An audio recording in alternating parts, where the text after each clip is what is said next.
Welcome to Democracy Now!, democracynow.org, The War and Peace Report. I'm Amy Goodman.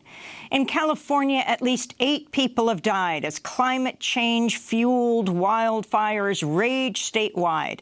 Among the dead are 2 firefighters, as well as a 70-year-old woman and her 4- and 5-year-old great-grandchildren.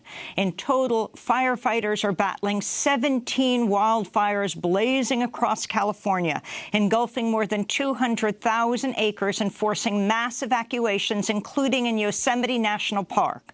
Wildfires are also surging across parts of Arizona, Colorado, Idaho, and Oregon.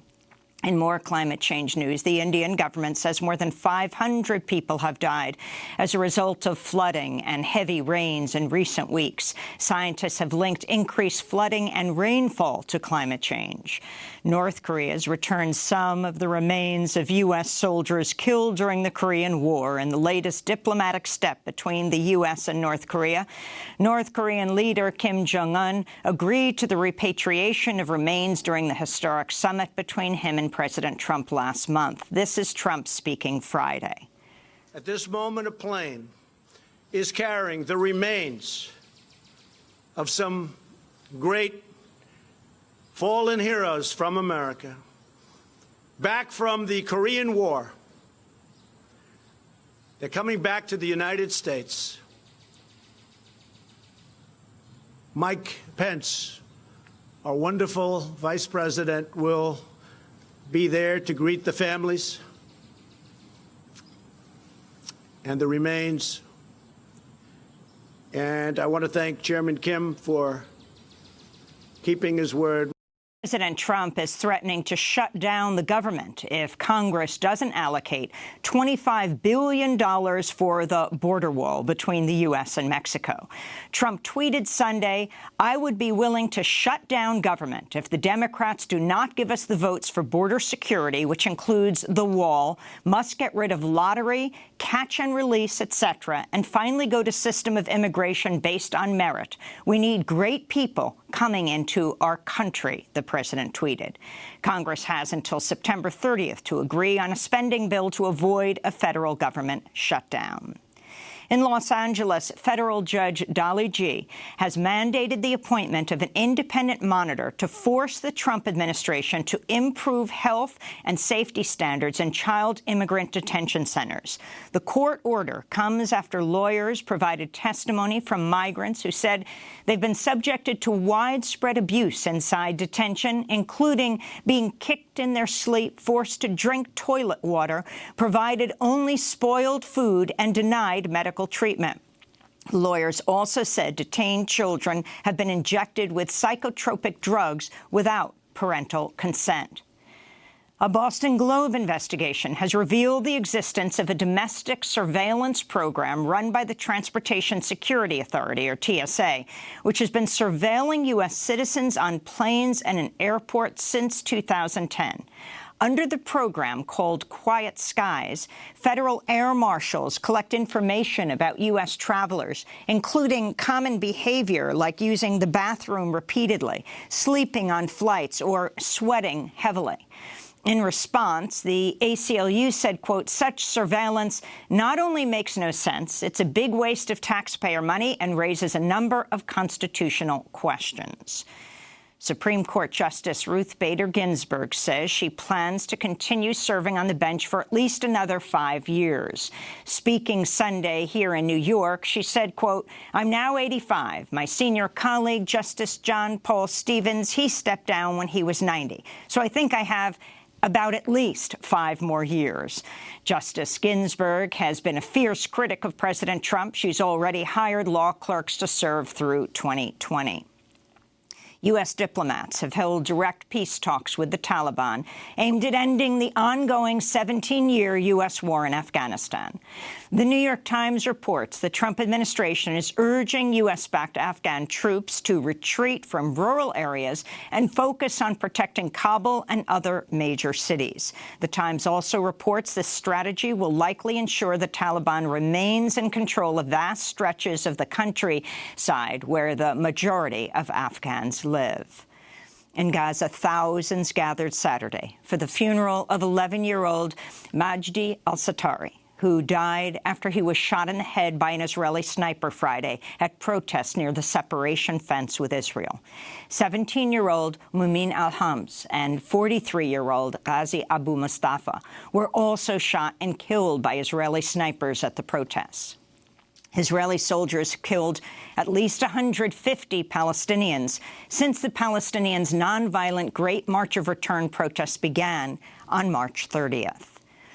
Palestinian activist Ahed Tamimi has been freed from an Israeli prison after serving an 8-month term.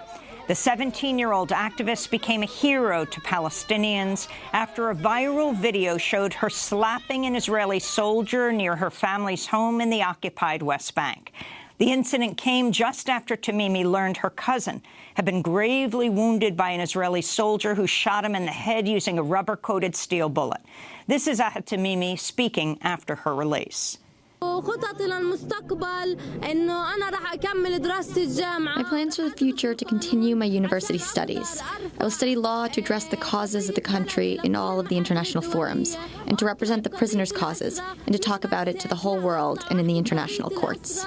The Trump administration has lifted restrictions on $195 million in military aid for Egypt that it had previously withheld over concerns about Egypt's human rights record. This comes as an Egyptian court sentenced 75 people to death for participating in a 2013 sit-in protesting the overthrow of President Mohamed Morsi.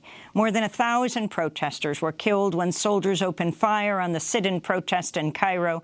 Egypt's parliament has approved a law that could give senior military commanders immunity from future prosecution over the deadly crackdown. Iraqi Prime Minister Haider al-Abadi has suspended Iraq's electricity minister as widespread protests continue over blackouts and a lack of other basic services. The massive protests were sparked in the oil-rich southern region of Iraq earlier this month due to lack of access to electricity and clean water during an extreme heat wave. The longtime head of CBS, Les Moonves, has been accused of sexual assault and harassment by at least 6 women. The New Yorker magazine reports the women accuse Moonves of forcibly kissing or touching them during business meetings and physically and professionally threatening them after they rejected his sexual advances. One of his accusers, the Emmy Award-winning actress and writer Illeana Douglas, told The New Yorker Moonves forcibly held her down and violently kissed her, saying, quote, "What happened to me was a sexual assault, and then I was fired for not participating," she said. Another one of his accusers, writer Janet Jones, told The New Yorker he's gotten away with it for decades. In more journalism news, the publisher of The New York Times, A.G. Sulzberger, has confirmed he met with President Trump on July 20th to voice concerns about Trump's frequent attacks on the press, including Trump's labeling of the press as the enemy of the people. Sulzberger says he told Trump his attacks on the press are endangering the lives of journalists, particularly foreign reporters, and that his phrase fake news has empowered dictators around the world to crack down on the press. Although the White House had asked for the meeting to be off the record, Sulzberger issued his statement about the meeting hours after Trump tweeted about the meeting on Sunday. And in Texas, Mexican journalist Emilio Gutierrez Soto and his son have been released from ICE detention after being jailed for 7 months. Gutierrez first sought asylum in the United States in 2008 after receiving death threats for reporting on alleged corruption in the Mexican military. He was detained in December, only weeks after he criticized U.S. asylum policy during a speech at the National Press Club. A federal judge has questioned whether the Trump administration's detention of Emilio Gutierrez Soto and his son Oscar violated his First Amendment rights. This is Emilio Gutierrez Soto speaking in an exclusive jailhouse interview with Democracy Now! The message that I would like to share with the population of the United States is to please express solidarity with the terror experienced by families of journalists who've been assassinated in Mexico, and to seek at least a breath of justice, which does not exist. The only thing that has motivated us, at least in my career as a journalist, is to speak with the truth, to participate in the search for social justice. Emilio Gutierrez Soto has been awarded a Knight Wallace Fellowship for the next academic year by the University of Michigan. To see our full coverage of his case, you can go to democracynow.org. And those are some of the headlines. This is Democracy Now!, democracynow.org, The War and Peace Report. I'm Amy Goodman.